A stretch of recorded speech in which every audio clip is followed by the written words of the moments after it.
gonna take myself a piece of sunshine and paint it all over my sky, yeah. Be no rain.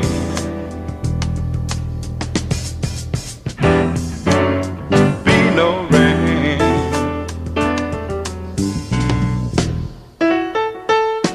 I'm gonna take the song from every bird and make them sing it just for me, yeah.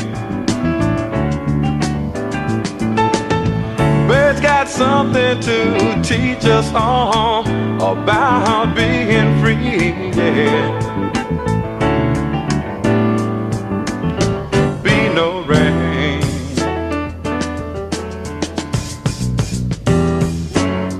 Be no rain.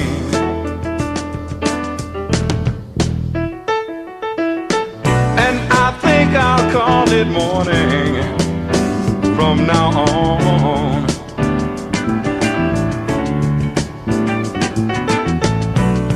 Why should I survive on sadness and tell myself I've got to be alone? Why should I subscribe to this world's madness, knowing that I've got to live on? Knowing that I've got to live on. Knowing that I've got to live on. Woohoo! Look where we are. It is Friday. Thanks for getting up early. I'm Babz Rose Ivy.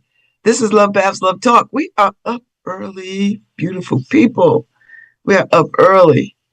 And you know what? And this is my crazy, right? Every morning I get up and I'm like, oh, I gotta get up. When I don't have to drive to school like today, I get up this morning, I'm like, oh, it's morning. Like, no, nothing. Just like, okay, I know I gotta get up and do my show, but after that, I don't gotta race to Springfield. My glasses are broken, and it is driving me nuts. I mean, I got other glasses. I just like wearing these. And one or two things are going to have to happen. Either I put a little crazy glue on them, or I give them up and put on my other two pair. That's what I might have to do. I might have to do that because these are not going to make it unless I put a little glue on them. Did I look ashy this morning? I got a little moisturizer. You can't, this harsh light. This light is so harsh. Such a harsh light. You put a little bit of this, a little bit of that. Well, we are in Friday. We thought we weren't going to make it. It's kind of raining. I think we're slated for some storms, or something, some rain of some sort. Yeah, it's still raining. It's still a little rain. They said it's going to start again in 2 minutes for about 30 minutes. I heard it this morning. I had my window up on my bed and the cool breeze coming through and the rain. You could hear it. I don't think it's going to rain all day. I just think it's going to rain just in this early part. And then, maybe this afternoon. And then that's it. That is it. So rain Sunday, rain Monday. Tomorrow, no rain. So rain today, rain Sunday. So yesterday was the last day of contracts class. The final exam is on the 27th, a week from today, or the 27th. Not a week from today, but almost a week to the day. More than a week to the day. So and then right after that, right after my birthday, property. So I've got some work, some studying to do. I think I feel good. I was gonna be nervous, but then I was like, I'm not gonna be nervous. So yesterday was my sister Lil's 60th birthday. I sent her 60 birthday cards. And let me tell you something. It was such an adventure not getting the same cards twice. I don't know how I pulled that off. Because I'm telling you, that it was no easy feat. It wasn't hard as I thought it would be. And I started early enough so I could like buy 10 cards at a clip. Because I knew once I decided this was what I was going to do, I should have put $1 in each card, like our grandmother Taylor used to do. put a put a dollar in the card. I didn't think about it till after the fact, and I was not opening 60 envelopes to put $1 in, but I should have. I should have. I didn't think about that. And then I sent her a bouquet of flowers. My sister she likes a monochromatic look. So when I send her flowers, like me, I like the colors of the rain. Like you give me all kinds of colors and I love it. My sister likes a very monochromatic look. So I got a singular color and an assortment of a singular color of flowers. And that was her birthday present. You know, that was the birthday gift. And I think she was delighted by it. She said it was impressive. So, plus I like sending cards to people. I haven't sent cards in a very long time. So it was really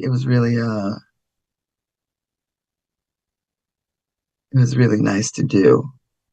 So, uh, so yeah, so that's her birthday. Happy birthday. Welcome to the 60 Club. Not a bad place to be. Not a bad place to be at all. Because we know people who are not going to see 60 in our age cohort. So I'll be 63 come May 2nd. I'm ready. Listen, I embrace this aging business. I don't know what life has in store for me, but I try to order my steps and listen to the will of God as best I can. That's where I'm at. So anyway, I've got Reno coming on at 7:10. They didn't send me any information, Harry. So I don't have a picture of him. I just know he's coming on, the Affinity Grow people. I don't know. He was on before. Do we have something from before, Harry, I could throw up? Because I know we had him on like in the last year. I know.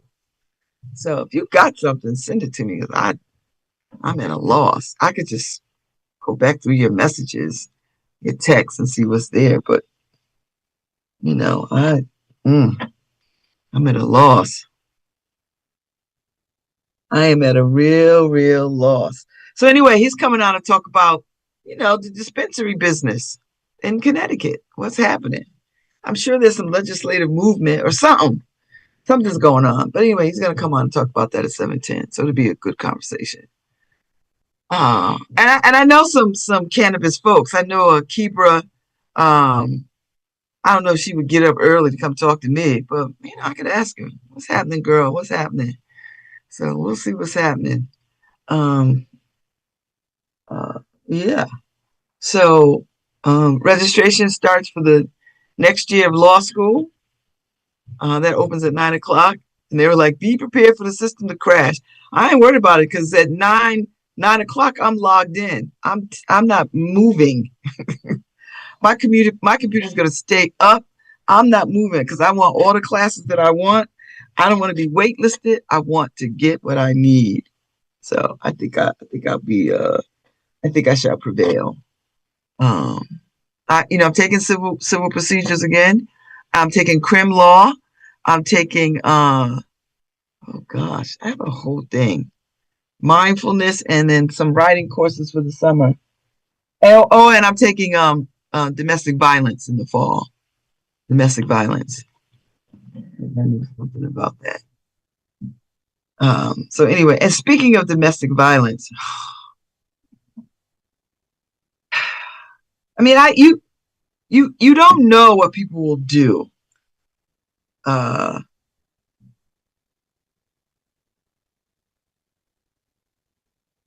you don't know what people will do when they feel up against it. And I'm referring to the case in Virginia, the former lieutenant governor um, of Virginia, killed his wife and himself because she had filed for divorce. He had till the end of the month to get out, and he lost custody of the children because he's been drinking heavily or whatever. And the courts found in her favor, and he killed her, and then he killed himself. Now they got two young children, and it's one of these things. Domestic violence is one of these things that, because it's so personal, right? It's so personal. I mean, I grew up in a very violent home, but I also am cross trained in rape crisis, sexual assault services, and domestic violence. In those days, you could be cross trained, and I was cross trained because we used to have a domestic violence training project here in New Haven, and I don't know if y'all remember Kate Paranto, but Kate Paranto ran that. And so anyway, so I know something about this work. I know something about domestic violence, both as a layperson, as a direct service provider, as well as a victim of domestic violence, a survivor of domestic violence. And so, what people need to understand about these kinds of cases, because people always like, oh, women should just leave. And yes, absolutely, people should just get out of these situations. But sometimes extraction and liberation takes a little bit of planning and doing, particularly if you have children or other interests tied to that person. And no one thinks that somebody's going to just kill them, even though the number one causes of women's death is men. So I just want people to understand. I don't like to say crimes of passion. I hate that mess more than anything. I don't like that mess. But I understand why people say it. I get why people say it because it's such an emotional thing. Um, but I want people to get the help that they need. If you feel like if you have any sense of anything that could go wrong, or if you're in a domestic violence, and some people can't gauge whether, because they've been in the storm so long, they cannot gauge what domestic violence is. Because if you talk to people, you know, they'll say, "Oh, the argument escalated, but it's just an argument." Well, he didn't put his hands on me, or it was just a little bit of pushing and shoving, or I threw the frying pan, or he picked up the gun, or getting people to settle and understand what domestic violence is probably the hardest part. The raising of awareness, I think that's probably the hardest part, because when people are in situations, for them it doesn't feel as bad as it may look to somebody else on the outside. Do you understand where I'm going with this? This is why these kinds of crimes are hard to gauge, and it's hard to get people to get out of these situations, because for them, if they think that they could manage the violence, or they could stop the violence by virtue of being less or quiet, or whatever he wants or whatever they want, they think if they just pull off those levers, that somehow or other things will just be the way they ought to be in a loving, kind, decent, respectable relationship. But that's not the case. That's not how domestic violence works. The thing is to raise awareness, to sort of get people to understand that you don't have to live in those kinds of conditions, and you don't have to manage those conditions. There is help. The domestic violence hotline is 1-800-799-7233. 1-800-799-7233. 1-800-799-7233. Or you can text 88788, 88788, 88788. Because some of y'all are on phones. you know some of y'all are on phones, and and they've got all kinds of It's free. It's 24/7. It's confidential. They've got AI component to connect you. So you've got to be able to understand and identify if you are in an abusive relationship. And most people think, and I know this for sure, you're married to somebody, y'all have said love and all this other kind of stuff. You've got kids in common, you've got friends in common, you got all the things. And maybe you excuse some previous behavior and then you didn't see anything for a very long time, right? Like you didn't, or he shoved you, or he threw a pillow at you, and you sort of start to manage that a little bit. You're like, well, I didn't get hurt, wasn't hurt. He was angry. People do things out of anger. They say things out of anger. You start to manage this and internalize this and figure out that you can do, maybe I could, if I do less or more, this could stop.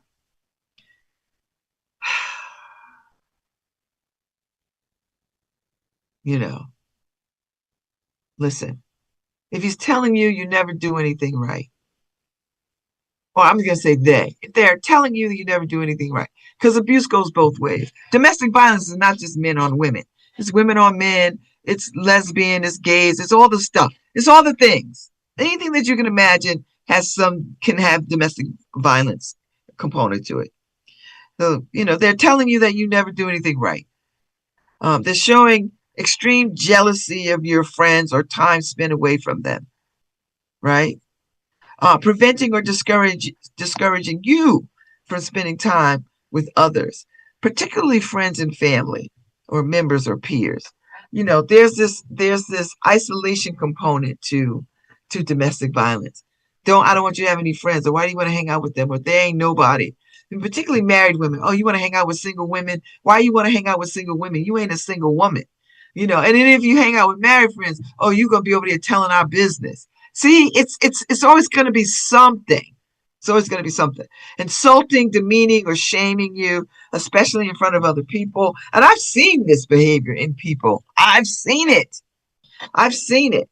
Preventing you from making your own decisions, including about working or attending school.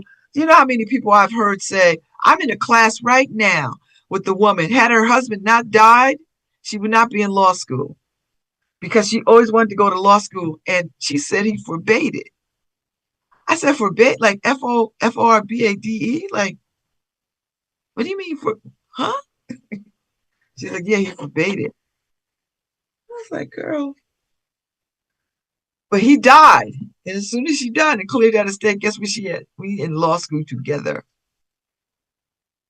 Controlling finances. That's a huge one right there. Controlling finances without discussion, such as taking your money or refusing to provide money for necessary expenses. That's abuse. That's abuse. That is abuse. It's controlling. Do you understand? Pressuring you to have sex or perform sexual acts you're not comfortable with. That's another one. I'm going to talk about something else that I learned recently too about this rape academy. You heard about this? Rape academy? 62 million men logged on to learn how to drug and rape women on cameras and all this other kind of stuff. Men who are married. Anyway, back to domestic violence. Pressuring you to use drugs or or alcohol, intimidating you through threats, threatening looks or actions. And people think that they can manage this stuff. They're just like, oh, I think I can manage this. And so they don't talk about this because in their minds, it feels very small and not inconsequential. Intimidating you with weapons like guns, knives, bats, or mace. There are people who keep guns at their house and they know that their spouse has guns and they're afraid to say something about these guns because they're afraid that he might pull the gun on them. Destroying belongings or your home. People who like to crash out, kick walls and stuff, break dishes, throw stuff, that kind of stuff. See, all of these things, when they're happening to you in these relationships, you feel like I could probably manage this. I could manage this. These are small things until they're not. And then there's a pattern in a history. Because you could go for periods of times when nothing happens. There's no escalation. Everything is perfect. Y'all are getting along. You're communicating. You're having, consensual sex, all the stuff. And then the cycle begins. One thing and then another thing. Then the language and the mood and the this and the that. And then you start trying to manage that again. I'm just saying, there's no magic wand to this. Because I know that woman whose husband killed her and killed himself, I don't think she ever thought he would do anything like this. Or maybe she did. Maybe she did. And like a lot of women, or a lot of people, she thought, well, he is capable, but he's not because we have children together. I'm the mother of his children. And I know how angry he is. And I'm only saying, I'm not saying this as the Monday morning armchair coach. I'm saying there are people who are listening to me right now. And I know this. With all the shenanigans, I know, because I know people come up to me all the time. They come up to me all the time in the store. I was just in Trader Joe's the other day, and some random person, I was walking into Trader Joe's, I was on my phone. Somebody said, "Hey, your voice sounds very familiar. Are you Babz?" Yes. And people say, "Oh, I listen to you almost every morning." And I was like, "I am so sorry."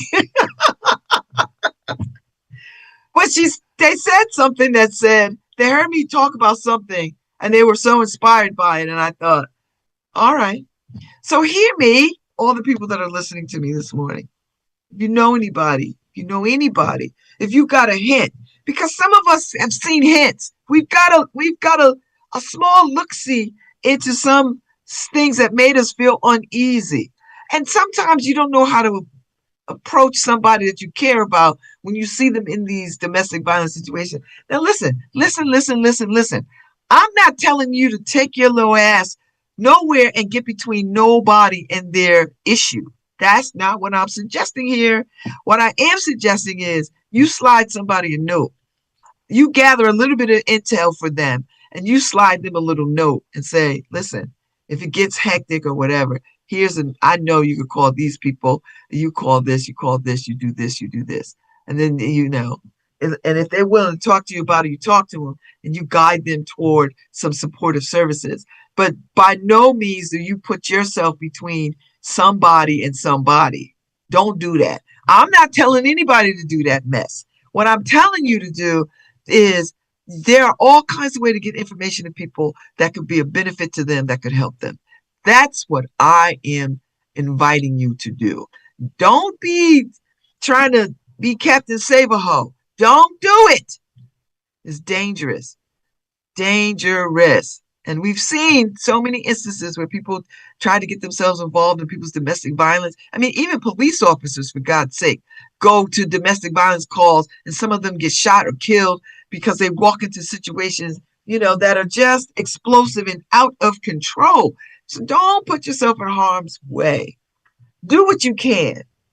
Slip them some information, and people don't want to talk about domestic violence. I get it, because so much shame is attached to it, particularly with women, with anybody. Shame is attached to it because everybody wants to feel like they got it together, and they would never allow this to happen to them. Oh, there is that respectability, the self-worth, and the shame. All that in a big pot will keep people silent and getting the help that they need.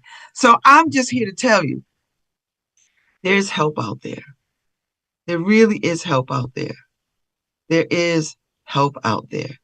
And I don't want anybody to not get the help that they need. Seriously. Get it.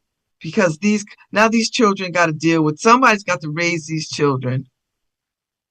Thank you, Harry. Somebody's got to raise these children and explain to them what the hell happened to their parents. And this is not, and I'm singling them out because they're in the news right now. But this is happening as we speak. Children are in impossible situations because of their parents fighting and the domestic violence foolishness that's going on. So So if you have any hint of anybody in distress or in a bad situation, 1-800-799-7233. The domestic violence people didn't ask me to do this. I don't get no, our show is not supported by the domestic violence people. None of that. I'm doing this because I understand, because I grew up the way that I grew up, because I've worked in this arena on the front lines of this thing. I've been with women to the hospital who were raped, who've been battered, all the ugliness that you can imagine. I helped train police officers back in the day when we were first starting to have these conversations about what to look for and how to approach people. 1-800-799-7233, or you can just text 88788. You could do that. So, and there's a website. So if you need more information, if you need some information and you don't quite know if your situation rises to domestic violence, because if you start to have those kinds of questions, you're probably already in a domestic violence situation. But in case you're not fully aware, you can call, and they, if you go to their website, they'll locate you, to local folks. I'm on their site now. I'm gonna go find what is the local. I'm in New Haven, Connecticut. You could be in, I don't know, somewhere, Argentina, for all I know. Um, there's a bunch of places that can help you. In Meriden, Wallingford, the Chrysalis Inc. Um, 15-bed transitioning living program for women and their children. Prudence Crandall Center. It's a shelter. The Umbrella Center for Domestic Violence Services. That's another shelter. And this is all local, because I live in Greater New Haven. Safe Haven of Greater Waterbury. That's a shelter. The Center for Family Justice. Trumbull. They service Bridgeport, Easton, Fairfield, Monroe, Stratford, Trumbull in Fairfield County. So that listen, there's some place close enough that they can get to you, that they can help you. The YWCA of New Britain Sexual Assault Crisis Services. So even if you're not having a sexual assault, need some information about that, they can link you to domestic violence stuff. And oftentimes these things are intertwined. Clifford Beers Child Guidance Clinic, Project Catch. They've got stuff going on. Rape Crisis Center of Milford. The Connecticut Institute for Refugees and Immigrants in Bridgeport. Women and Family Center Sexual Assault Crisis Services in Meriden. Women and Family Center Sexual Assault Crisis Services in New Haven. And they work with Meriden, Wallingford, Cheshire, Middlesex County, and Greater New Haven. So there's resources out there for you. I don't want you to feel like you're by yourself. And if anybody's listening to me, and maybe it's not you, maybe it's your cousin, maybe it's somebody, your coworker, and you notice some things that's off. You don't got to listen. I know everybody's all crazy about getting in people's business, and there's nobody in my business, all that kind of stuff. But let me tell you something, people. Let me tell you, Babas. Let me tell you something. We need each other. There's no time in your life that you're not going to need somebody. You're going to need somebody. You're going to have to tell somebody, because one or two things is going to happen. You're going to get the help that you need, or you're going to be taken out on the stretcher, or somebody else is going to be taken out on the stretcher. So you can be preemptive. I'm not trying to be harsh or give you a judgment or nothing. I know how hard these things are, particularly when you've got children and your finances are tied up to somebody else's. You just can't move out your space. You just can't leave your home. You just can't pack up and go, But what you can do is have a plan. You can create a plan. So get with some folks that'll help you create a plan. That's what I want to say. That bothered me so bad. I heard this story and I thought, and I hear domestic violence stories all the time. So this is not news in the sense that I'm new to this. I'm not. But the fact that they're Black people, and I just think about their children, I thought, boy. And these children were home. They were home. So they heard the gunshots and called 911. So the children were home, probably scared out of their minds, you know. And when people get in there in that rage mode, there's not too much you could do. Maybe they had presence of mind to get in their rooms and just try to wait it out because, they knew their father was probably drunk and on his, thing, on some ish. I'm just saying. Just listen, you might not be able to run out your house now. You might not be able to pack up and go. It might take some time to get your finances right. What I'm suggesting is get some help, talk to somebody, and begin to make a plan to get yourself free and safe. That's really at the crux of this for me. I know it in the movies you could just run out, but in your real life there's things that need to happen.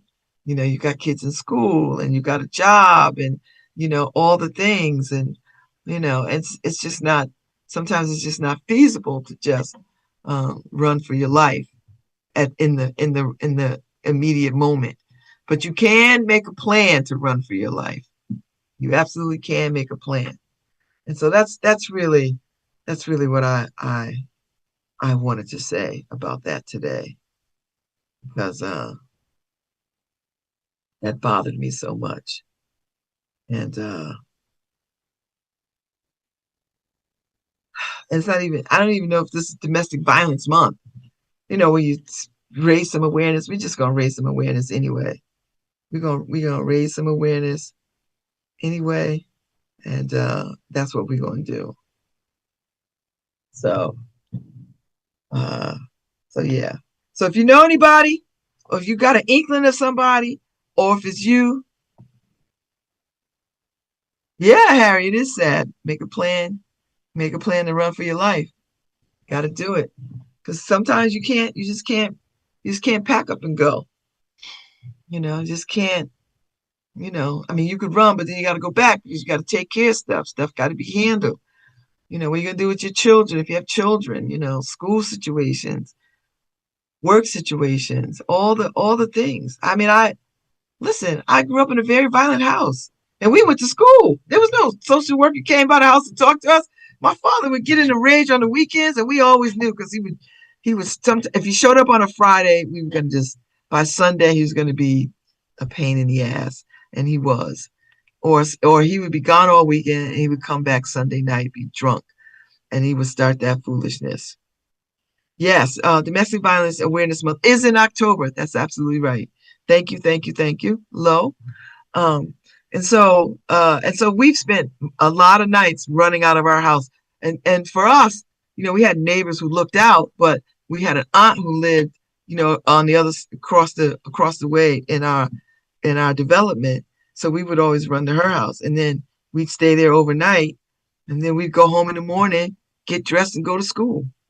That's what the hell we did. There was nobody came and talked to us. No one sat us down. Neighbors would come over sometimes, like Miss Cheney, and then bring something to eat or something. But we would just move on. You ever see that movie Prince of Tides? It's that kind of mess. It's one of my favorite movies. Barbara Streisand. Is it Chris Christopherson or Nick Nolte? I think it's Nick Nolte in this movie. Beautiful movie. But it's a domestic violence. It's a rape, domestic violence. Not so much domestic violence and the rapes. It's all of that foolishness. But the way that woman just cleaned up and cleared up and they just moved on, you know, I identify with that so much. I was like, yeah, this is what people do. They just pick up and move, they carry on. So anyway, I just want y'all to if you see something, somebody, you have a hunch or an inkling or a little bit of a feeling, and maybe you don't feel compelled to say anything. Maybe you just get some pamphlets and you put them in an envelope and you stick them on their desk or at their locker or at their car. Any way that you could just let them know that somebody sees them and they're not trying to be out here trying not to be seen. Do you know what I mean? Because people who undergo domestic violence, they carry on like life is good until you notice, a bruise or marking or a cast or, you know, or that coworker who can't ever go out, can't ever meet y'all for drinks, can't ever join the company picnic, can't ever do anything, can't hang out with the girls after work on a Friday for an hour, can't do any of those things. You know these people who can't do these things. And yeah, there are people who just don't want to hang out with their coworkers. I get that. you know. But you've seen enough television and enough stories and enough movies to know the telltale signs of when somebody is in some kind of situation. So I just want y'all to pay attention to that. That's all. Just pay attention and do what you can. And again, don't be stupid. Don't put yourself in harm's way. Don't do that. And we're gonna take a break. I'll be back when I come back. Rhino Farasi will be with us. Farisi will be with us, and we can talk about what's going on in the cannabis dispensary world in New Haven. So he'll be on at 7:10. So I'll be back.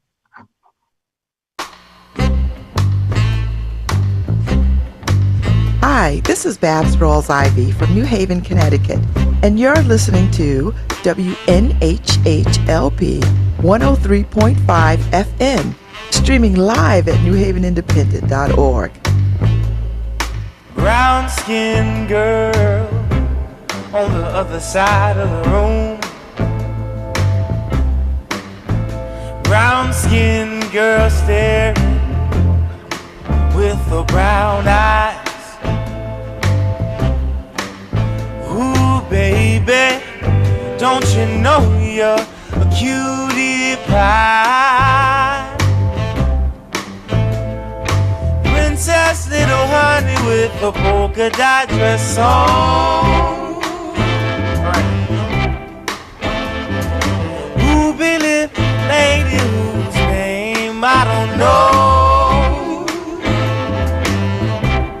Let me tell you, darling,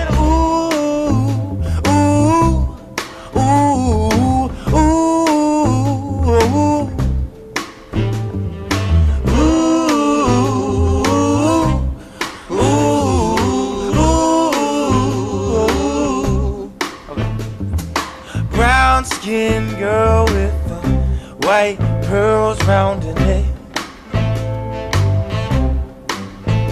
Brown-skinned girl, let me hold you close under the white moon. 'Cause baby, I'm ready, and you know that I'm waiting on you. Princess little honey with a polka dot dress on. Ruby lip lady whose name I don't know. Let me tell you, darling,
the other side of a great divide.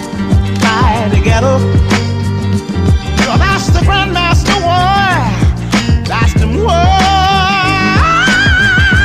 I feel so hard sometimes. We got to use the music, sweet soul music, to reignite your soul divine, to reignite your soul.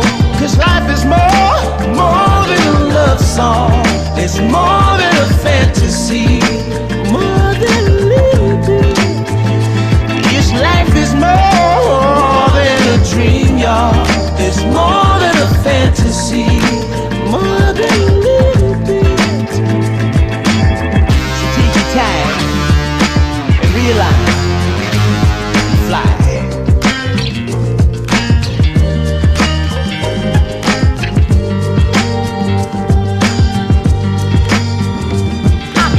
Blues birds sing that song.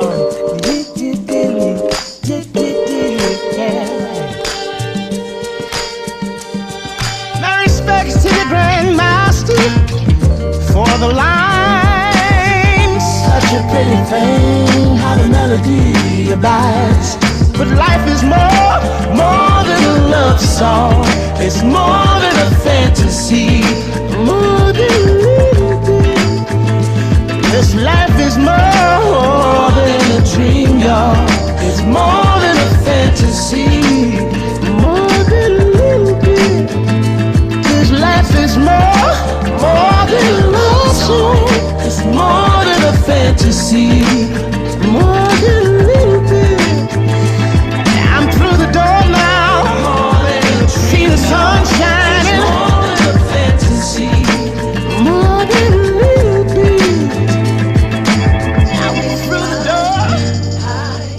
No, life is more than pretty things or singing melodies. Oh, life is more, way more, yeah, way more.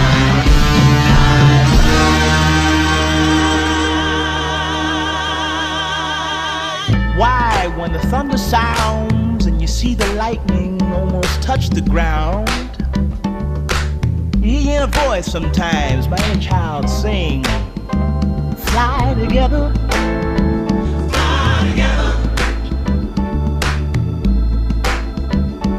Well, I feel so hard sometimes and you start to lose your mind. Just grab your sister's hand and fly together. Black Puma, show 'em how. The blues birds fly together, fly together. Let's fly together, baby. Fly together, fly together, fly together, fly together, fly together. Help me sing a song, fly, touch that sky, fly together, let's fly together, fly together.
know it's true.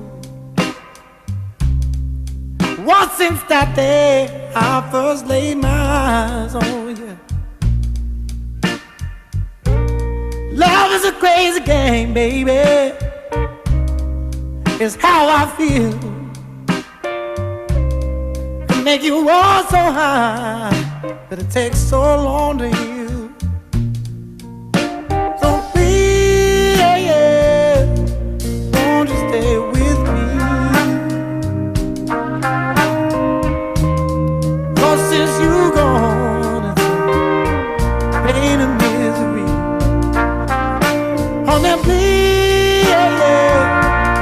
won't you stay with me?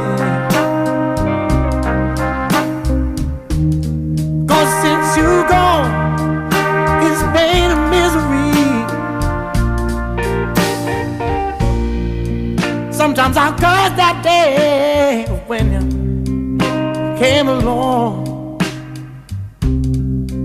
I was happy, but it's been pain now for so very long. Oh, I'm begging you, honey, please, won't you stay? 'Cause I've been so lonely since you gone away. Every day is pain. In the end, it's hard to see. Every painful day is all so sad. Now that I've lost the best friend that I